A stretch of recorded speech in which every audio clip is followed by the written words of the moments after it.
जय श्री कृष्णा। आइए सुनते हैं भाद्रपद के 9वें दिन की कथा। संसार में किसी का कुछ नहीं, ख्वाहम ख्वाह अपना समझना मूर्खता है, क्योंकि अपना होता हुआ भी कुछ भी अपना नहीं होता। इसलिए हैरानी होती है, घमंड क्यों, किस लिए, किसका। कुछ रुपए दान करने वाला यदि यह कहे कि उसने ऐसा किया है तो उससे बड़ा मूर्ख और कोई नहीं। ऐसे भी हैं जो हर महीने लाखों का दान करते हैं, लेकिन उसका जिक्र तक नहीं करते, न करने देते हैं। वास्तव में जरूरतमंद और पीड़ित की सहायता ही दान है, पुण्य है। ऐसे व्यक्ति पर सरस्वती की सदा कृपा होती है। पर क्या किया जाए, देवताओं तक को अभिमान हो जाता है और उनके अभिमान को दूर करने के लिए परमात्मा को ही कोई उपाय करना पड़ता है। गरुड़, सुदर्शन चक्र तथा सत्यभामा को भी अभिमान हो गया था और भगवान श्री कृष्ण ने उनके अभिमान को दूर करने के लिए श्री हनुमान जी की सहायता ली थी। श्री कृष्ण ने अपनी पत्नी सत्यभामा को स्वर्ग से पारिजात ला कर दिया था और वह इसीलिए अपने आप को श्री कृष्ण की अत्यंत प्रिया और अति सुंदरी मानने लगी थी। सुदर्शन चक्र को यह अभिमान हो गया था कि उसने इंद्र के वज्र को निष्क्रिय किया था। वह लोकालोक के अंधकार को दूर कर सकता है। भगवान श्री कृष्ण अंततः उसकी ही सहायता लेते हैं। गरुड़ भगवान कृष्ण का वाहन थे। वह समझता था भगवान मेरे बिना कहीं जा ही नहीं सकते, इसलिए कि मेरी गति का कोई मुकाबला नहीं कर सकता। भगवान अपने भक्तों का सदा कल्याण करते हैं, इसलिए उन्होंने हनुमान जी का स्मरण किया। तत्काल हनुमान जी द्वारिका आ गए। जान गए कि श्री कृष्ण ने क्यों बुलाया है। श्री कृष्ण और श्री राम दोनों एक ही हैं, वह यह भी जानते थे, इसीलिए सीधे राज दरबार नहीं गए। कुछ कौतुक करने के लिए उद्यान में चले गए।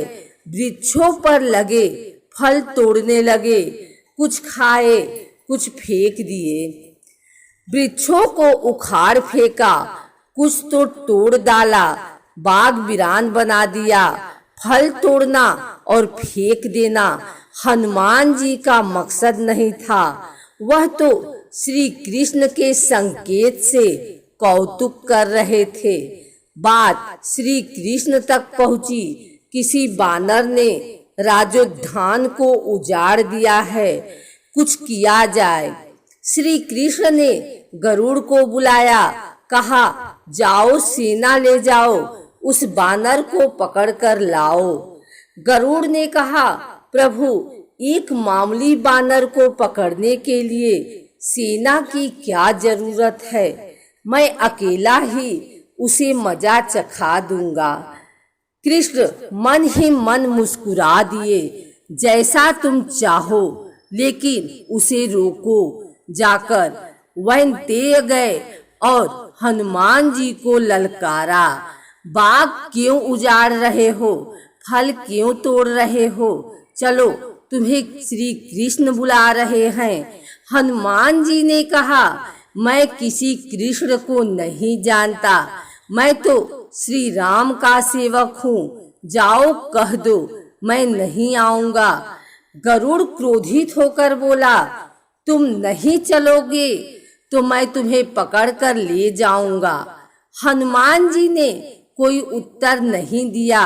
गरुड़ की अनदेखी कर वह फल तोड़ने लगे। गरुड़ को समझाया भी, बानर का काम फल तोड़ना और फेंकना है। मैं अपने स्वभाव के अनुसार ही कर रहा हूँ, मेरे काम में दखल न दो। क्यों झगड़ा मोल लेते हो? जाओ, मुझे आराम से फल खाने दो। गरुड़ नहीं माना। तब हनुमान जी ने अपनी पूंछ बढ़ाई और गरुड़ को दबोच लिया। उसका घमंड दूर करने के लिए कभी पूंछ को ढीला कर देते। गरुड़ कुछ सांस लेता और जब कसते तो गरुड़ के मानो प्राण ही निकल रहे हो। हनुमान जी ने सोचा, भगवान का वाहन है, प्रहार भी नहीं कर सकता, लेकिन इसे सबक तो सिखाना ही होगा। पूंछ को एक झटका दिया और गरुड़ को दूर समुद्र में फेंक दिया। बड़ी मुश्किल से वह गरुड़ दरबार में पहुंचा। भगवान को बताया, वह कोई साधारण बानर नहीं है, मैं उसे पकड़कर नहीं ला सकता। भगवान मुस्कुरा दिए। सोचा, गरुड़ का घमंड तो दूर हो गया, लेकिन अभी इसके बेग के घमंड को चूर करना है। श्री कृष्ण ने कहा, गरुड़ हनुमान श्री राम जी का भक्त है, इसीलिए नहीं आया।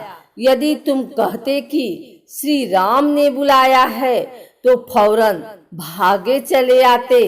हनुमान अब मलय पर्वत पर चले गए हैं। तुम तेजी से जाओ और उनसे कहना, श्री राम ने उन्हें बुलाया है। तुम तेज उड़ सकते हो, तुम्हारी गति बहुत है, उसे साथ ही ले आना। गरुड़ वेग से उड़े मलय पर्वत पर पहुँचे। हनुमान जी से क्षमा मांगी। कहा भी, श्री राम ने आपको याद किया है, अभी आओ मेरे साथ, मैं तुम्हें अपनी पीठ पर बिठाकर मिनटों में द्वारिका ले जाऊंगा। तुम खुद चलोगे तो देर हो जाएगी, मेरी गति बहुत तेज है, तुम मुकाबला नहीं कर सकते। हनुमान जी मुस्कुराए, भगवान की लीला समझ गए। कहा, तुम जाओ, मैं तुम्हारे पीछे ही आ रहा हूँ। द्वारिका में श्री कृष्ण राम रूप धारण कर सत्यभामा को सीता बना सिंहासन पर बैठ गए। सुदर्शन चक्र को आदेश दिया, द्वार पर रहना, कोई बिना आज्ञा के अंदर न आने पाए। श्री कृष्ण समझते थे कि श्री राम का संदेश सुनकर तो हनुमान जी एक पल भी रुक नहीं सकते, अभी आते ही होंगे। गरुड़ को तो हनुमान जी ने विदा कर दिया और स्वयं उनसे भी तीव्र गति से उड़कर गरुड़ से पहले ही द्वारिका पहुंच गए। दरबार के द्वार पर सुदर्शन ने उन्हें रोककर कहा, बिना आज्ञा अंदर जाने की मनाही है। जब श्री राम बुला रहे हो तो हनुमान जी विलंब सहन नहीं कर सकते। सुदर्शन को पकड़ा और मुंह में दबा लिया। अंदर गए। सिंहासन पर श्री राम और सीता जी बैठे थे। हनुमान जी समझ गए। श्री राम को प्रणाम किया और कहा, प्रभु आने में देर तो नहीं हुई। साथ ही कहा, प्रभु माँ कहाँ हैं? आपके पास आज यह कौन सी दासी बैठी है?